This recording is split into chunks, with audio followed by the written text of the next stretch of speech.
Are you ready to finally break those disempowering bad habits that you've picked up over the years? Well, stay with me as I give you 4 strategies to finally break those bad habit loops. So before you make the mistake that I did, thinking that the bad habit loops are a part of your identity, like I identify myself as a smoker, as someone that didn't move my body, that didn't exercise, someone that was unfit, unhealthy, those are not part of your identity that you need to carry on for the next 1, 2, 5, 10 years. Those can be changed by the simple way of changing your environment to empower you to break those habit loops. Have a look around now where you're sitting. Are there things that you can change right now, this minute, that will help you get towards the goals that you want to do? Let me know again in the comments below. I used to think that willpower alone will get me to break all my habits, but willpower can only get you so far, and after a certain time, the bad habits will definitely come back again. What I didn't realize is that just a subtle change in my environment and the change in the types of rewards I was getting for these bad habits was the key to my success. And now my identity has totally changed with the new habits that I've got. So let's get to it. So, why do we do the things we do? Well, literally, it all just comes down to habits, the habits that we've picked up over the years. And a habit literally is anything that you do repeatedly that actually ends up becoming automatic. No matter what it is, we all have habits. And habits are neither really good or bad. They're either empowering or disempowering. But one thing is, they serve us in a way. So whether it's a bad habit that we've got or a good habit, we get a reward from them. Most habits are created by problem solving. So we see a problem, we take action on that problem, and then our brain kind of realizes or remembers what we did in the past if that problem comes up, and we do the same thing because we found a solution. Whether that solution was a positive or negative solution, the brain will automatically go to that solution and a habit loop can be formed.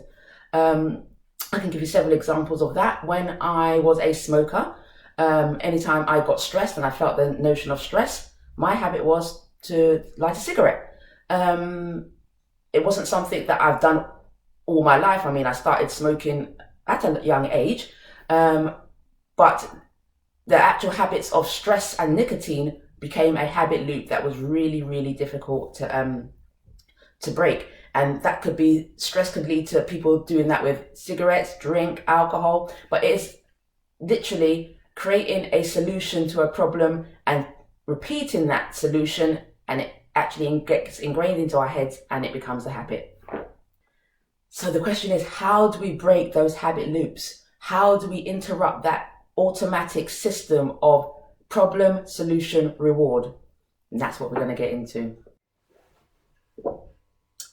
Have a think about the things that you've got on autopilot, the things that you do on autopilot. How are they empowering or disempowering you? How are they making you feel good about yourself? How are they making you progress in what you need to progress? There are so many times that we blame ourselves for what we have now attached as our identity, but all we need is the right systems and the right productivity hack to actually make subtle changes to slowly move away from that disempowerment and slowly gain the power that we need to move forward. Strategy number 1 is identifying the cue. So the cue is the mechanism that gives you the thought in your brain for you to act.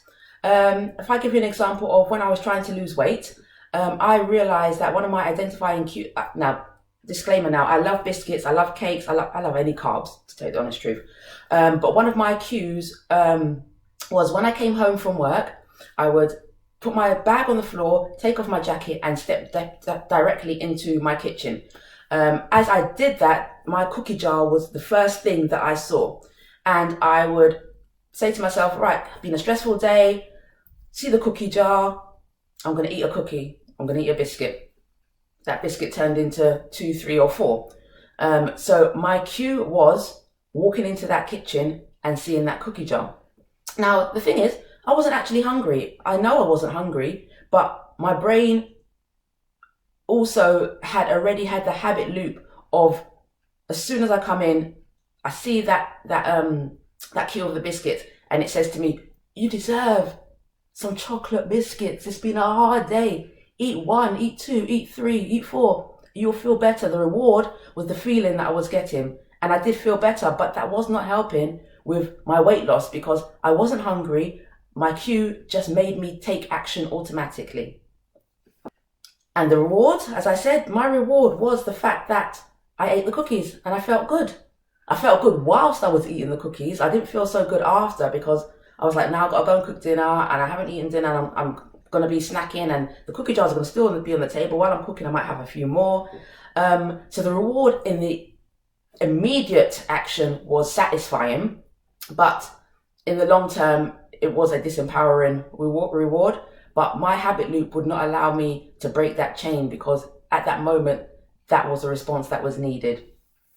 Does that make sense to you guys? Can you think of anything where you've just got a habit of coming in or going to work and the first thing you do is maybe take something from the bakery shelf, or on your way to work, you stop and buy a big grande coffee and a muffin, and you know, those are the cues. The cue is you see that you're on the way to work, you see the shop, and you think, oh my gosh, that's what I need to deal with this day.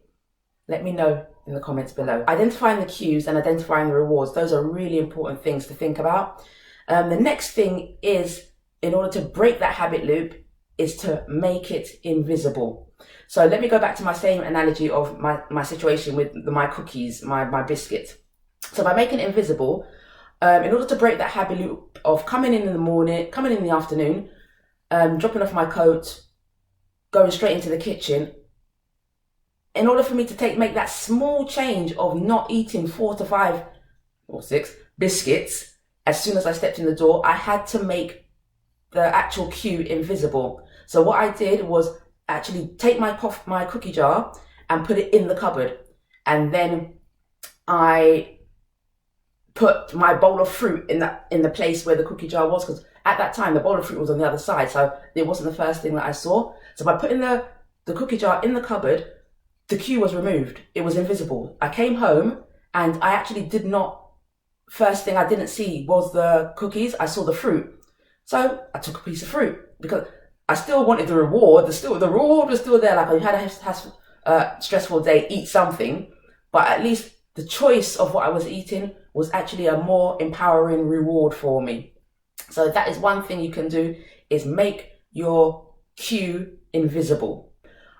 What you could also do, what I did, was make it even more difficult. So obviously the biscuits, the cookie jar was not in my sight as soon as I came home. However, I knew it was in the cupboard.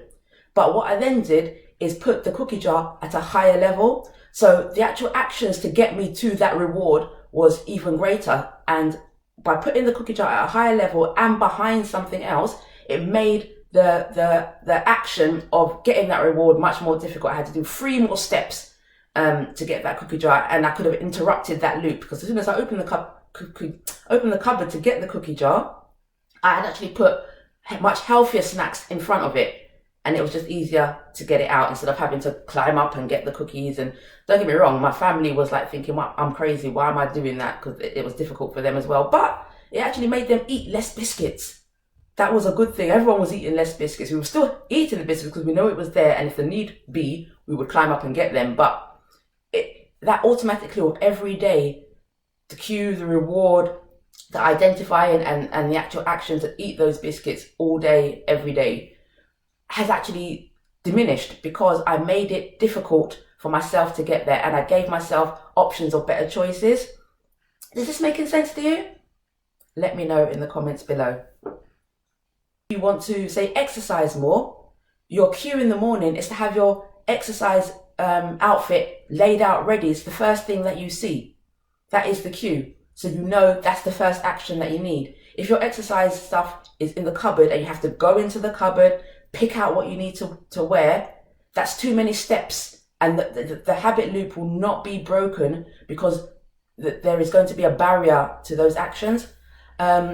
Say if you want to read a book in the evening, you want to read a book a week or read a book a month, make it more easier for you to break the habit loop of coming home and sitting by the TV. So maybe the TV remote isn't always in the same place, or you've unplugged the TV before you left in the morning. So that's another barrier to making it difficult to actually come home and quickly put the TV on and just sit down and not read the book. And then it kind of works in reverse in order to bring new habits in. So if you want to read the new book, instead of making it invisible, make it visible. Have the book there ready on your sofa as soon as you get home, so you know that you can see it as soon as the cue is the book is there. Sit down and read.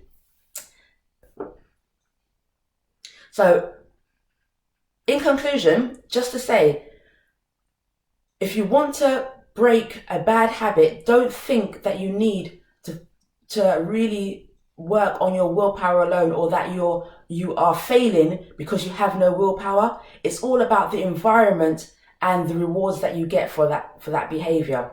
So the 4 strategies are identifying your cues, identifying your rewards, make it invisible, and make it difficult. Let me know in the comments below if that has helped you. If you've enjoyed this quick video, don't forget to subscribe and share. There might be someone that you know is struggling to change something, whether they want to lose weight, whether they want to stop disempowering thoughts, whether they want to start being more fit or looking after themselves, a bit of self-care. Let them know that their bad habit loops can be broken. All it needs is a shift in the environment, identifying their cues, identifying their rewards, and then just making it difficult or invisible for them to act on the bad habits. Okay guys, I am signing off, and I hope to see you very soon again, and take care. Bye.